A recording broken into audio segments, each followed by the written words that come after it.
go. So say if it's 100 mil for Elliot Anderson, 100 mil for Tonali, I really don't know who I'd go for, because I think Tonali's the better player. The European pedigree helps massively, I think, in comparison to Anderson. I know he's obviously in the Europa League at the moment, but Tonali's know-how of Europe, obviously being at Milan. But it will be tough for both of them. So I suppose they're going to be important players then, Below and Shaw up against Somerville and Bowen. Carrick, you changed my life. Yes, ladies and gents, welcome to another episode of the United People's Podcast. It's me, it's Dan, it's Nick, and, well, we're three happy lads. And Nick, if last week it was like a warm cuddle, what is it now after that Spurs win? Today is just more of the same. Today is comfortable, because you know what?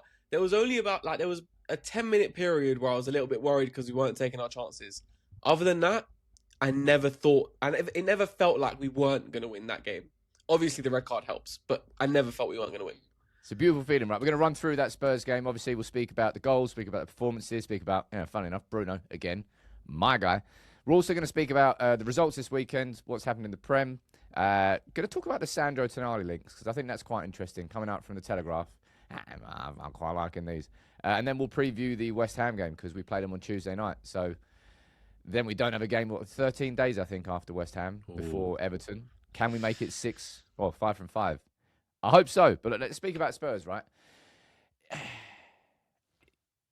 Look, that was the first game where, Dan, I allowed myself to go into it confident that United were going to turn up and win. Now, yeah, the red card helped. And by the way, it was a definite red. I don't think there was anybody complaining or saying anything about that, Dan, were they? Not whatsoever. I mean, he clearly went on his ankle. The replays looked even more worse in slow motion. Yeah, definitely. It's bad. Like you were at the game. Like I really liked the banners in the Stretford end. I think TRA did a really good job on those. Do you not think that they should just keep that there on like a permanent basis? Yeah, it's not a bad shout actually, is it? Because they've got flags underneath that though, haven't they? Because I remember a couple of years back when City hadn't won the league or a trophy for like 34 years, they had the timer, so that was there. So I think there is some under that. But I actually didn't go to the game yesterday. We had family come over from Ireland, so I was watching it with my uncle. But I heard it was a great experience, and everything that happened before the game for the Munich air disaster and memory of that went really well. Mate, it felt mad fitting that Tyler Fletcher came on and made his debut, coming on for Cobby, coming off the pitch. Another good performance from Cobby, Nick. Is there anything that you would say stands out from that game? If we look at the 4 wins now, I think they've kind of been slightly different in their own rights. That game there against Spurs, as I said, I was really confident United were going to do it. And I was kind of surprised that we didn't press them in the opening 15. I thought we'd do that a little bit more, because we spoke about that, forcing the mistakes from Spurs. But the kind of game was at arm's length, really, for the whole game.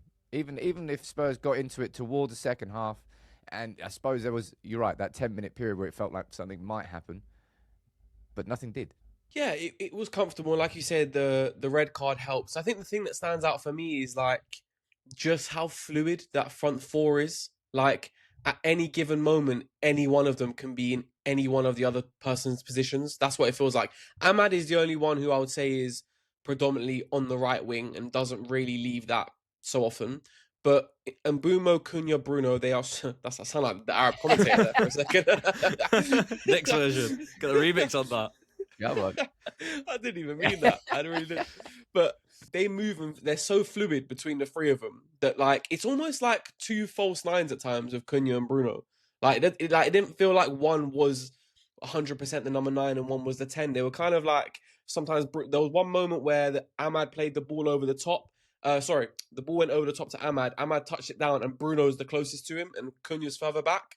So how fluid that was probably my biggest take from that game. And also I have to say this whole, this little like Rondo thing we got going. Mate, they're actually playing football. My word. It makes you realise, you're like, fuck, I haven't seen that in a long time. Like you're just not used to watching United. You should be used to watching United just ping it about one-touch football, getting out of tight spaces where you go, oh, it's a bit difficult, but they just kind of play through it. They did that a few times against Spurs, and it's just, you know what I would say is that it looked like the players were having a bit of fun, and I mean that in the most complimentary way possible. I think Carrick said it a few times, like, let the players express themselves. We're using players in the right positions. I don't think tactically we need to really speak about anything new from that game because it feels quite settled already. I don't think it's not mad complicated, and it is working. And I don't think the press was, as I said, I was a bit surprised at us not pressing as much, but it felt like a choice. We were like willing Spurs to give the ball to Van der Ven so he would knock it long. So we never really pressed Van der Ven. We were just kind of forcing them to go to that area. Must have been a tactical. It's one thing that was really good from that game. Let's be honest, that set piece, like they worked on that. Like, and Boom actually spoke about it after the game. He's like, "Yeah, we did that in training. It didn't work, but it worked in the game. It was smart. It might have been done because they didn't have that extra man, so there was more space for Mbeumo on the edge. But that was a really good set piece. And Carrick spoke about, I think it was a half time. He complimented Evans on saying he was working on it, and I think there's like a Japanese analyst at the club called like Hasegawa, who's been at the club for like 3-4 years that no one really has ever spoken about. But apparently, he's actually been one of the guys that's been working on this sort of stuff, and it wasn't just Carlos Fernandes. Because, let's be honest, the set-piece threat has continued post-Carlos Fernandes, isn't it? Which is a good thing.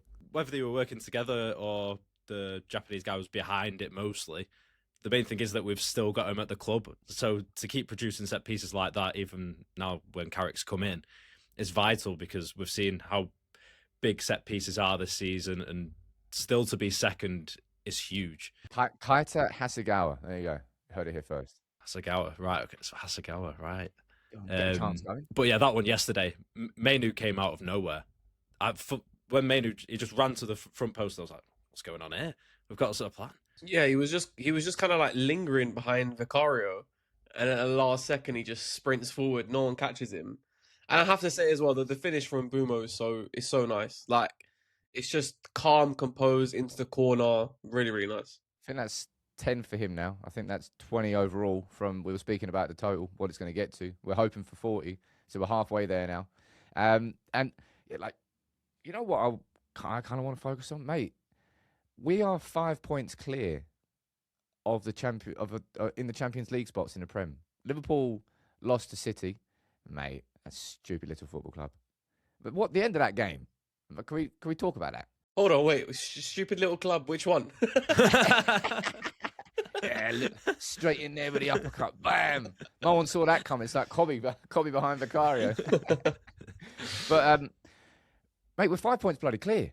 Like, we have got. I'm not going to say like I suppose it is a gap, but my word, I knew that Carrick had been doing a good job, and I know we've won 4 games in a row. But Villa dropped 2 points against Bournemouth, and mate, the end of that game, that VAR, it's so crap, isn't it? Like, there's nothing else you can really say about it. Like, Nick, was it like, I suppose by the letter of the law, it was the correct thing to do to rule the goal out, but mate, just overrule him. You're gonna actually have to go to Dan for this, because I was out for dinner with my family, so I haven't seen it. Wait it until yet. you see it. I've only just gotten home. I haven't seen it yet. More importantly, where'd you go for dinner?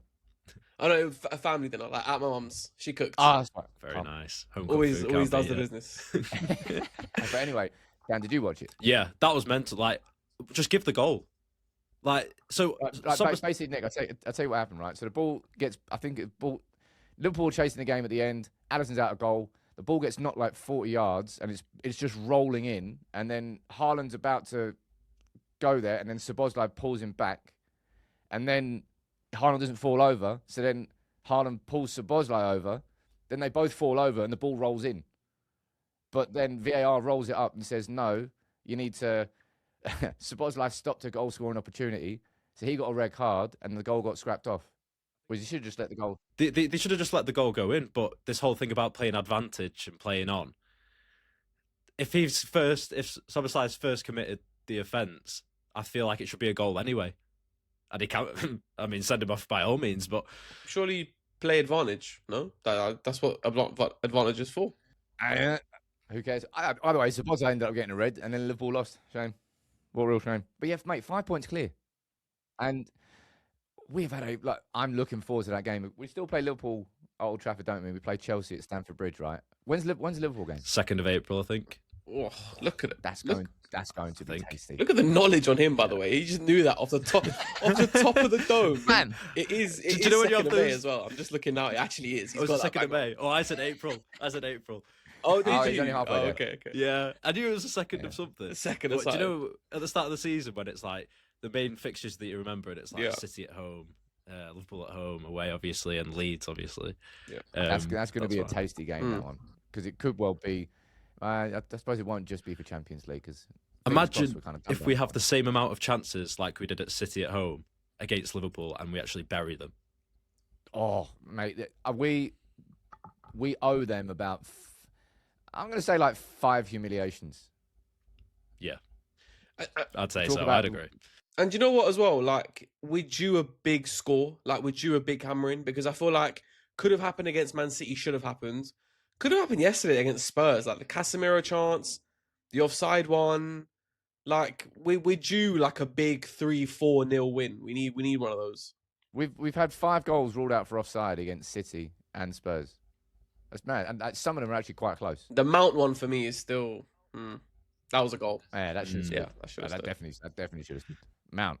Well, I'm not sure we'll see him again. But all in all, a cracking weekend. We'll speak about West Ham in a second, because I want to ask you, lads, about these Sandro Tonali links. So, anybody who hasn't seen them, Mike McGrath from the Telegraph has said that United have got Tonali on the shortlist to replace Casemiro.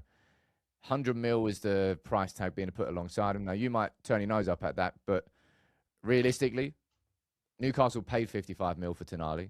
He's now got 3 years of Premier experience. He's just signed a new deal until 2029. And he's a very good footballer. And he's 25 now. So, price-wise, I don't really think you can argue against that. He's a very, very good midfielder. Nick, are you happy with the links? It's just, I suppose, another one alongside Elliot Anderson, Carlos Baleba, Adam Wharton. Premier League midfielders that United are looking at in the same way that we signed Cunha and Mbumo. Tonali's on that list. I've liked him for a long time. I've liked him for even from when Newcastle first signed him. Like from when he was at Milan, I really liked him. I almost don't know. So say if it's 100 mil for Elliot Anderson, 100 mil for Tonali, I really don't know who I'd go for, because I think Tonali's the better player, but Elliot Anderson is 2.5 years younger than him. So there's also that factor in it as well. And also Elliot Anderson, Tonali would probably want more wages than Elliot Anderson, but they are both so good. And Tonali, I think on the ball is a little bit better than Elliot Anderson, and I think aerially a little bit better than Elliot Anderson. I think Elliot Anderson is better in the duel maybe, but you're splitting hairs. They're both so good. So I like it, but Newcastle won't let him go for cheap. So, I mean, we saw what happened with Ashworth. Do you know what I mean? Well, and Isaac as well, really, if you look at what happened with Liverpool. So it kind of feels like a lot of this is agent. I won't say it's all agent-led, but Dan, his agent's been sort of kind of doing what Mino Raiola was doing with Paul Pogba back in the day. Like, it's just like he's gassing it up, he's ruffling feathers, he's putting fuel on the fire. And I think, I'll be honest, I think there's going to be links, different levels of midfielders, of course. But I wouldn't be surprised to see us linked with maybe Mateus Fernandes from West Ham at some point. Probably Sander Berger as well from Fulham, I think could be options. I think James Garner from Everton as well. I don't know whether he's going to sign a new contract, but it's kind of a long list of midfielders. I think he has. Signed a new contract. Yeah, until 2030, I think. Oh, balls, didn't know that.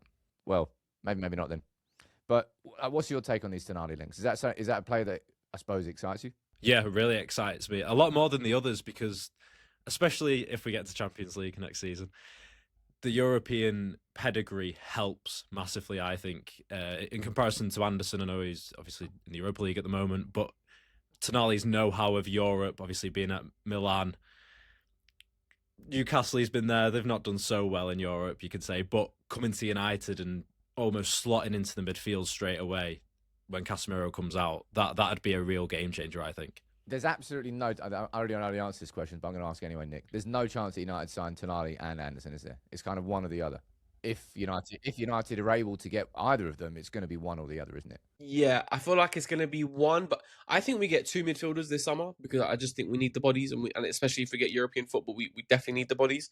But I think it'll be one of a Tonali, an Anderson, a Baleba, someone of that sort of price range, and then someone below that, like you were saying earlier, maybe a Fernandes from West Ham, maybe I've said James Garner before. I really like James Garner, not as a starting midfielder, but as a 4th or 5th option to come off the bench and kind of when you need him. I really like him. but it surely is one or the other between Tonali and Anderson there. But what Dan says there, I think is actually a really good point, because I think Tonali is good to go now. Like, you can drop him in that starting 11 and the levels aren't dropping. Whereas Elliot Anderson, he hasn't played for a top club yet, a club which is expected to be the protagonist in most games. So you don't know quite how he's going to, deal with that. But Sandro Tonali, he's good to go. I suppose we'll learn a lot about that at the World Cup, really, with England. So if Elliot Anderson can just like take what he's doing at Forest and apply it to England at the World Cup, then you're going to be looking at him going, all right, yeah, cool. He can do it in different environments and on the biggest of stages. But it's an interesting one. I think Newcastle would be horrendous to deal with. I don't think they want to sell him. They would hate to sell him. But if we get in the Champions League, these are the sorts of... it's just like United just coming out like with swagger, like just piss people off in the market, man. Like, the transfer market is not there for making friends. Like, go out and just cherry pick. Tonali, whoop, thank you very mumuch. Newcastle, Could you get Baleba on the cheap, do you reckon, in comparison? Because I've just thought about that. He had another uninspiring game, we'll call it, against Crystal Palace. Like, Brighton got booed off 1-0. I think there's only one team who's got less points since the 1st of December. I was reading this earlier than Brighton. Like, Herzl it's not looking good, Brett. It's not looking good, bro. But say if you did get someone like a Tonali, could we get Baleba a bit cheaper, or does that not interest you guys whatsoever? I'm interested in that. I like that. Honestly, what do you think the price tag of him is now? Obviously, they wanted 100 mil in the summer if we were going to, but nah, we wanted 6. I think we were willing to do 60 to 70, I think, for Baleba in the summer. Do you think the price is around there now, Nick, or is it kind of dropping? It's hard. Like, the midfield market is just insane. Like, the market in general is insane. I would pay around 50 mil for Carlos Baleba. I think it's fair based on the season that he's had, but balancing that out with the potential that he, might go on to become a really talented midfielder. So if that's a pot, I didn't think about that, to be fair. That's a good shout, Dan. I would like a little 150 mil, get one starting midfielder, and then one that's sort of good to go in 2-3 years' time. Something like that. I like that. Mate, we're actually going to have a midfield overhaul at this football club. Like, it's something that we've sort of talked about and wanted for... Mate, you're probably talking a decade, even longer than that, really. It's just our midfield has forever been the weakness of this club for the longest of times. I don't think that's going to be the case next season. And Bruno, can we go back and speak about Bruno? Because again, man of the match, he definitely meant that finish. Like, Ali McCoist was bang on when he was saying, no, I'm not listening. He definitely meant that finish. And Bruno spoke about it after the game. He was like, if I went with my foot, it's likely that the ball was bouncing, I probably would have spooned it. So I used my shin to knock it into the ground. It was a great finish. Another one from Bruno. That's 200 goal contributions since he joined United. And the only player to have done that quicker in a United shirt, who is it? Fastest finger first. Oh, Rude. No. Wayne Rooney? Yeah, there you go. Rooney. Okay. Rooney. And he joined me when he was 18, so think about that. That's insane. Like well, that. he got a hat-trick on his debut, didn't he? He Fenerbahce? It is Fenerbahce. Fun fact, a little pub quiz question there as well. But yeah, Bruno just being Bruno. And like the idea of... I kind of accepted the fact that I thought Bruno was going to be leaving next season. Because at the start of the season, I thought Amrin was here. It's going to work this season. He's probably in the blocking the pathway of Cobby. I think that's going to be the handover. Things have changed. We've now seen Cobby thrive and Bruno thrive in the same team in 2 different positions. So the idea of selling Bruno is not a necessity anymore. I wouldn't say it was a necessity anyway. But I'd love for us to be able to keep him and give him an incredible midfield behind him. Balance that with the attack that we've got. And next season, there is no reason why we wouldn't be able to be considered challengers. I don't know whether we have enough in the depth, and could you do it in Europe in the same year if we get into the Champions League? Questions. But Bruno, again, just being Bruno, Nick. And I think he's on for having his best season in the United shirt. He very well could be. I mean, there was obviously that half a season when he came in right at the start where the numbers were just insane. But this is, I think, quality-wise, he's at his best, but also just all round his game. There feels like there's very little weakness in his game. Like, even the defensive part, which you would say in the past that was his weakness, that's improved a bit as well, because on the Amarim he had to do those shifts. So for me, the conversation of letting Bruno go this summer or next summer feels foolish. It feels foolish. I think I was speaking on United People's TV Discord, and I kind of said that I think Bruno is actually going to be a little bit like a Luka Modric kind of player.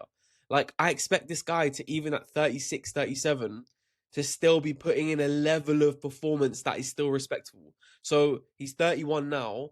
Personally, I would give him a 3-year contract. And even if he runs out that contract and he goes for free, I'm not bothered, because he will give you so much in those 3 years. And I was actually having a little think about this earlier, right? The front four that we have right now, remember I said like it was so fluid and they kind of interchange? That reminds me a lot of, funny enough, Ole, when Michael Carrick was also there, right? But I think for me, the biggest difference now is that, respectfully, before it was McTominay and Fred behind them, and now you've got Kobe and Casemiro. So what you said there about giving Bruno a midfield behind him that can really work, you've already got Kobe in there. He's already quality, and as long as he can stay fit, you know what you're going to get out of him. You then partner him up with a Tonali or Anderson. That midfield three is strong. So yeah, just give him a 3-year contract. For me personally, there's no reason, and as well that he's such a leader. He's such a good captain. Everyone speaks so highly of him that comes to the club. You know that he's got a release clause in his contract. So I think clubs outside the Premier, it's only like 50, 55 mil. Like, I don't know how that can be. I don't know whether it's an obligation if United were to receive that bid that we have to accept. But I think something exists. So it wouldn't surprise me if somebody came sniffing around. Why wouldn't they? He's amazing, man. It forever has confused me, and I won't ever get my head around this. Like, how much criticism he's received from United fans. I understand it from rivals and pundits and shit, but the amount of crap he's got from his own fan base when he is the one who's never let his levels. He's always given 110%. The output might not have been there in certain times, but you can't ever question the work rate of that bloke and the fact that he genuinely cares what happens to United. Man, I love him so much, and I'm enjoying watching him shine. And Šeško, you robbed him of that assist at the end. Oh, how did he not score? Oh, I was like, mate, it's a guarantee. Šeško was like, he just turned around and he was like, my bad. My bad. Probably should have scored that. I don't think he realised the amount of space and time that he had. Like, he could have taken a touch. And even if, like, you can take the header on first time, but just pick a corner. And that's where Šeško's got some learning to do, to be fair. That's where you see his game isn't quite polished. Right, let's move on to West Ham, because I think it was quite easy to choose a starting 11 against Spurs. I didn't really know why there would be any changes, and there weren't any changes, and there was no change in the result. We now play 3 days later, and I suppose there's questions about, And Boomer I think he left with a little bit of a limp. I think there might be some concern. I suppose with West Ham coming so quick, is it normally there's an embargo press conference after the Spurs game that will get released tomorrow? Yeah. So you probably won't get any up-to-date info on Boomer. But Nick, do you think there's going to be any changes? Is the first question I'm going to ask from Carrick. If everyone's fit, no. But if Mbumo is feeling a little fatigue or something there, then of course you're going to have to. Obviously, we've got 13 days between West Ham and Everton, so it's calm in that sense. I kind of wouldn't be surprised if... Even if Casemiro can give 60, you'd ask him to give 60 and then bring on Agate. Because then, like you say, you've got 13 days afterwards to rest up. And have you ever done that playing football? Like, your ankle just goes, wait. Like, you step on it a bit funny, and your whole ankle just goes, wait. Yeah. I've done that one before. It often looks worse than it actually is. And the fact that he played for as long as he did tells me that his ankle was probably fine. Mate, but if there's fatigue there could be fatigue, yeah. Mate, last time I played football, I haven't played football in a long time. Second year of uni, we climbed over, it was locked, it was a bank holiday. We climbed over like the fence to get into the pitches. It was like a big 15-foot fence. And I just got back into football, so I bought blades, idiot. We were playing on like Astro, so there was ground coverage. Anyway, I skinned someone running away. He just proper wiped my ankle out, and I heard it like slap on the Astro. And as soon as it did it, I was like, oh, fuck. That's bad. I was like, someone can help me take this boot off, because it started going, had to climb back out. And then naturally it didn't go to hospital, obviously. And that's the last time I played football. And exactly what you're saying is, whack, ankles went whack. Never recovered. Fun fact. Yeah, let's hope Casemiro's not in the same boat, please. To be fair, I'm jumping over fences. Not encouraged, people. Not encouraged. But Dan, to be fair, West Ham have actually hit some form. 4 wins in the past 5 in all competitions. Not too bad for them. Somerville and Castellanos scored as they won 2-0 against Burnley at the weekend. But we've actually not beaten West Ham at their place since 2021. Oh, mate, the amount of fucking bogey teams. Oh, bogey team this, bogey team that. They're everywhere. And look what we're doing. We're beating them. Wait, was that the Lingard game? Let me double check. 2021? 19th of September, 2021. Yep, Ronaldo and Lingard scored. Oh my God. That's bad. That's bad. You know what? West Ham. Oh, obviously, wait, last season was the Ten Hag game. Oh, that was with Below when he missed the open goal. Yeah. Oh. Yeah. But there was also a West Ham game that we lost at home, and I swear to God, I have completely erased Was that last it from season? my mind. When Souček scored us? Yeah, Old Trafford. Yeah. I don't know, because like I said, I've erased it. I ain't got a clue. Because it was I was that at the game, bad, but I can't remember it. I can't, yeah. Didn't happen. It didn't happen. Yeah. What you're saying here. Yeah. Look, I think. Look, United can make it 5 from 5, and I hope it's the bloody last time that we speak about that bloke cutting his hair. Please. Yeah, it's about time, Please. isn't it? Like, I don't mean it in like an offensive way to him, and I'm sure he's a nice lad, but he has become a symbol of United not being good enough, and winning 5 in a row is bloody hard, man. Like, we're the informed team in the Prem right now. We still haven't won 5 in a row. Like, it's difficult to do. Can't remember when it was, but I think last season the only team to do it was Arsenal and Liverpool in the entire season. And I think they both only did it like once or twice, so it is really hard. And I saw Bruno was kind of questioned on it, and he kind of just like dismissed it a little bit, didn't he? Predictions, all right? Just get them in. Let's waste no time because this pod will be going out on Monday on YouTube, so before the game, and then we'll be back on Wednesday night to review it. Dan, I'm coming to you first, right? We were all correct in we thought United were going to beat Spurs. No one got the score right. What are you saying for West Ham? Well, I went 4-2. I thought we were going to beat Spurs and embarrass them. We still won, but it wasn't 4-2.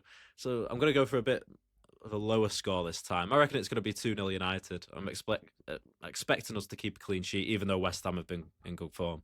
Yeah, I'm a little bit worried about Bowen and Somerville. Even Wan-Bissaka's kind of getting forward now a bit more than he used to, like on that side to help Bowen. So I think we concede, but I reckon we put like 3 past them. So let's go 3-1.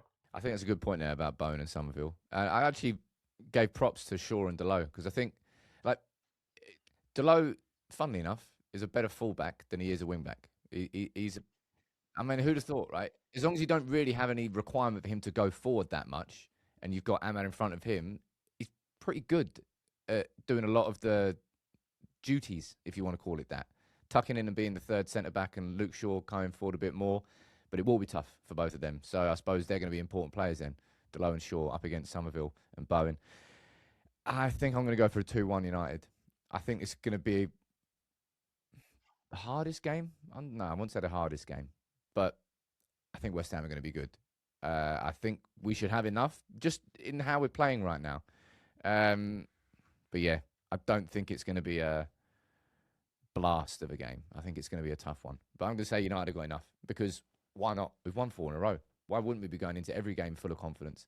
Same with playing Everton away at the new stadium on a Monday night at 8 p.m. is going to be difficult. But if we win this game, I suppose it's going to be a little bit different there because it's effectively a massive international break in between West Ham and Everton. That long, isn't it? 13 days. But I hope we make it 5 from 5. He's made it 4 from 4. We're 5 points clear in the Champions League spots. It's just, it's looking, it's that hands, rub your hands together. It's a hug from the footballing gods right now. It's warm, it's cozy. I'm enjoying it. Smiles on faces. The real MC. Hype. Look, lads. Hopefully, we're still smiling this much after the West Ham game.